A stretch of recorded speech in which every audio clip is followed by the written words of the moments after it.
كان مصير النساء اللي وقعهم أحمد الوالي من حط إيده على راسهم وتخربطوا، يعني من صحوا شنو قالوا؟ يعني كل سهلة. كان اكو اتفاق من رضا انه يعمل وياي حلقة.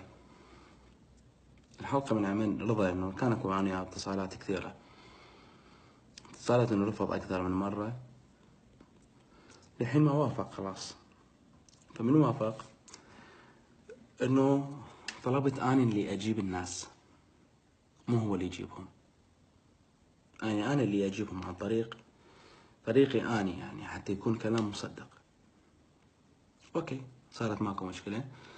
انا نزلت باعلان على البيج، شفتوه كلكم، انه انا طلبت بحضور الناس. خلاص انا طلبت بحضورهم. فالناس جتني من كل الجوانب. يعني هنا على السؤال يقول شنو اللي صار وياهم من وقعوا ومن قاموا شنو قالوا، من قاموا كلش ما قالوا الناس. فكلش منطقية اذا كانوا متسوسين بالموضوع، فكلش منطقية هذه. يعني اذا كانوا متسوسين، يعني خما انه ابقى افحص، يعني انت ويا من وحفظ بالقرآن واقف بالباب. فمن شفت الجو ناس كم هائل، يعني تقريبا بال 300 شخص اجى البرنامج يريد يحضر الحلقة، 300 شخص بين رجال ونساء.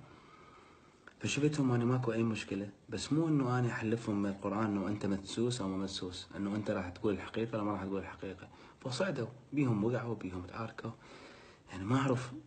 هاي اللي صار يعني. بس اكو بعض اكو هاي امور تم تقليلها.